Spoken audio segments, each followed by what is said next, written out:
È tutto pronto per la settima corsa.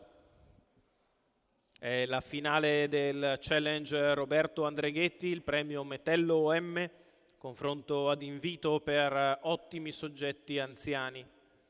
Con il numero 1 Cuba del Duomo, René Legati, 2 City Lux Riccardo Pezzatini, 3 Demone dei Venti Enrico Bellei, 4 Brivio d'Elite Giampaolo Minnucci, 5 Ziguli dei Greppi Francesco Facci, 6 Fiorano Roberto Vecchione, in seconda fila 7 Cointreau Federico Esposito, 8 Catullo Jet Alessandro Gocciadoro. Autostart che raggiunge la retta delle tribune per il lancio. Si ritrae Ziguli dei Greppi. Partiti.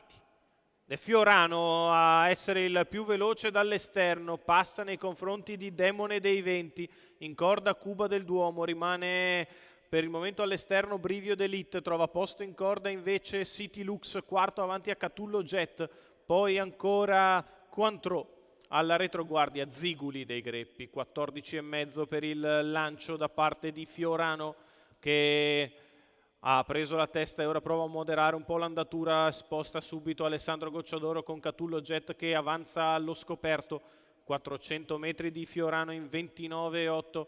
Demone dei Venti in seconda posizione con all'esterno Catullo Jet che risale, poi Cuba del Duomo, quindi City Lux, seconda pariglia per Brivio d'Elite, ancora Cointreau e Ziguli dei Greppi. Questa è la composizione del gruppo dopo 600 metri passati in 44,5, passaggio davanti alle tribune con Fiorano in vantaggio e Demone dei Venti nella sua scia, all'esterno Catullo Jet che risale per gradi, poi Cuba del Duomo e Brivio d'Elite.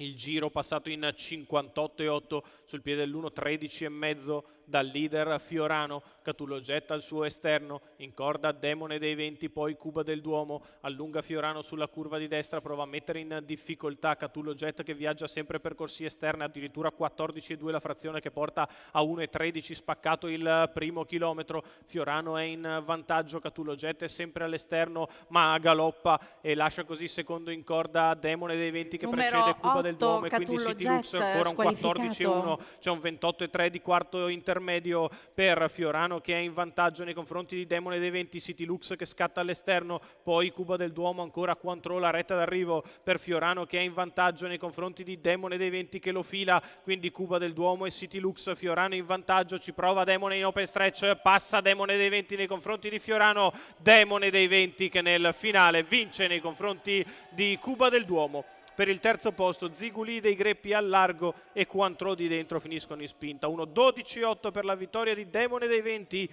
Enrico Bellei per il training di Gennaro Casillo, i colori di Manuele Casillo. Vince il 5 anni da Mago d'Amore che da percorso secondo sotto in open stretch brucia Fiorano che se l'era data a gambe per metterla tesa a Catullo Jet, ma è preda nel finale il finish di Demone dei Venti. Secondo posto è per Cuba del Duomo, foto molto stretta per il terzo tra Ziguli dei Greppi e all'interno Cointreau.